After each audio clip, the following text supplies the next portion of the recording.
Yeah, they just wanted real weird stories, but we couldn't use like certain people. And it was really weird to try to like navigate the waters without some of their biggest stars at the time. So to Matt and Ken, how was it? So he's talking about pitching to WWE comic book stories. How does that compare to your experience pitching wrestling stories, I guess, to WWE? Oh man, I mean, I'm sure Ken has different. Listen, I have pitched like literally hundreds of ideas, but I will say that some of them have gone through, and some of them are ones that have changed my career.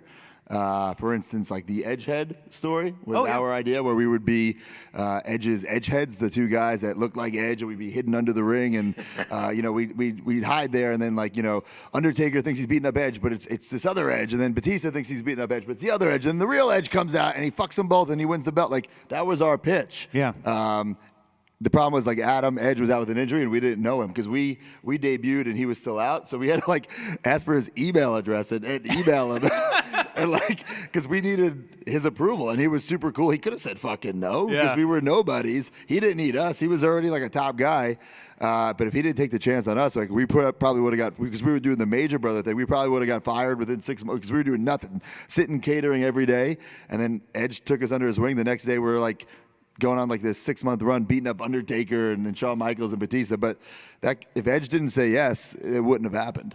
So Ken, how about you? Well, how does your experience pitching to WWE go? You know, there's a lot of guys will say that you always have to pitch in a certain way, especially when you're dealing with writers, because they're the writers. You know, like you're the wrestler, we're the writers.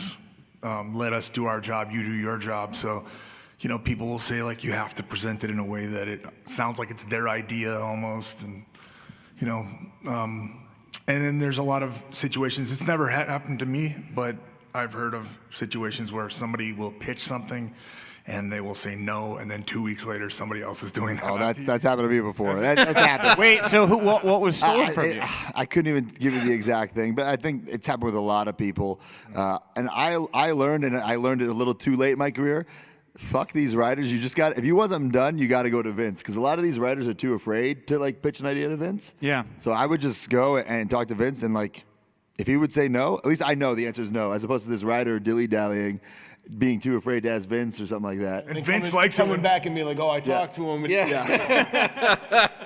Vince likes it when guys have balls too, like really. Yeah, I wish I would have learned that earlier, because he's an intimidating guy, Vince. Even to this day, every time I went to his office, I'd like, oh, I'm going to talk to Vince today. You know what I'm saying? Like, he looks like he looks right through you, into your soul, doesn't he? Yeah, but he was always very like respectful of like my conversation, and like he didn't take the majority of my ideas, but at least I knew right then, okay, that idea's done, as opposed to pitching it to somebody and then like, oh yeah, we're working on it, or we're going to circle back to this. Like, oh God, fuck that. You remember anything that got shot down that you really, really liked that that never happened? One thing I pitched was something where I would get fired and then like start doing like indies and stuff like that. Yeah. And then come back. It was like there was more to it than that. And that's something I actually pitched to Vince, and he seemed to like it. He's like, he just threw me off on some other writers, so maybe he didn't like it and knew we were just gonna go in circles. But then it got to a point where it actually got like into a script where like the GM would fire me. I'm like, no, I don't want to get fired by the GM. I want like to get fired in real life. I want you to put out a tweet with the photo. Yeah, it's like, turns out it didn't happen. I got fired in real life, but it's not part of the storyline. but you did. But you are on a successful indie run now. That's true. So, you know? So maybe I'm working for Vince. Yes, exactly. Right. I had heard, Matt, that when you were released that you would be maybe one of the guys to return to the company. So this is all a ruse. I get it. Yeah. You never know. I know. You never know. I like that. I like the mystery around that. And Mike, as we're going, oh shoot, and there's not even a lid on this. I'm glad there was no water in it. As we're going down the line talking about pitching to WWE, you work with Jerry. Obviously, you are the predominant comic book in the pro wrestling space. Have you ever talked to WWE about doing anything? How have those conversations gone? I wrote stuff for the WWE comic.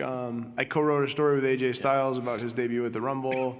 I co-wrote a story with Samoa Joe about why he and Nakamura weren't drafted in the first brand split. Like, I tried to use my opportunity to make stories to fill up their logic holes. Sure. And how was that experience? It's funny. I had a real easy time. The one thing that was a pain was I wrote a Bret Hart story, and it was in the WWE Forever special, And I had originally conceived it. It was Brett's first match, and he's with Stu, and like Stu's kind of giving him a pep talk, and like through that pep talk, we can go through like a retrospective of Brett's career, and then it ends with him going out to wrestle Flair when he wins the belt. So they're like, oh, they love this story, like, but you can't use Stu Hart. Again, What? we like- were never given a list of Right, and I'm people we like- couldn't use. So I changed it to Jimmy Hart. And that actually worked out because Same. like the problem was obviously Jimmy Hart was a heel and Brett, they weren't on good terms at the time, so I had to just make it where he was, Jimmy Hart was psyching up Brett and sort of giving him his plan for him as a talent. And then at the end he comes in, he's like, yo, I know we're not cool, but I just want you, I was right, baby, like that. And but then they were like, oh, you can't, it starts out with him saying, you're going to the land of the giants, and it was Andre the Giant throwing him out of the Battle Royal. We couldn't use Andre. Can't use Andre the Giant. You couldn't use Andre? Again, They've got their own navigating estate. through like the top stars and shit Right. was just like, So I used Big John Studd for that, and then like you couldn't use so many tag teams. So like I used Shawn Michaels as a rocker, and then Shawn Michaels as a single. I used Davey Boy Smith as a British Bulldog, and then used Davey Boy Smith as a single. Like you had to play with it, and it ended up coming out good, and it was really cool. Like Jimmy Hart read it and actually told me, he was like, this is incredible. He's like, this is great. He's like, can I buy a bunch of these from you? I'm like, no, it's cool. You can have them. I mean, but he was really, really cool about the story. He was really happy with it. So I felt good about it. Everything that we did was fun. AJ and Joe, I've known them forever. So like, they're super easy to collaborate with. We did Headlocked stories together. We did those. So it was fun. But my big pitch that got turned down was that I was super excited about was A Day in the Life of Jack Tunney. Yeah, that's what he brought up. So Yeah. what is this Jack Tunney thing here? Yeah. So it was just Jack Tunney gets up, got the same suit in his closet, puts it on, gets his coffee, goes to work, and then just like the idea of like those ESPN Sports Center commercials where like athletes are there, so it would just be like, Little Beaver shows up and wants revenge against King Kong Bundy, and like, Jake the Snake has like a big reptile ship there, and like it's just like chaos, like this like weird Animal House thing, and like Nikolai Volkov is crying on the front steps because people keep interrupting the Russian national anthem, and like it was just this sort of fun, like him as like this sort of father of this like lovable weird family of like characters, and it would have been really, really good, but I always thought about just making it and like doing it as like fan art or something at some point, but who knows? Maybe one day. Sure.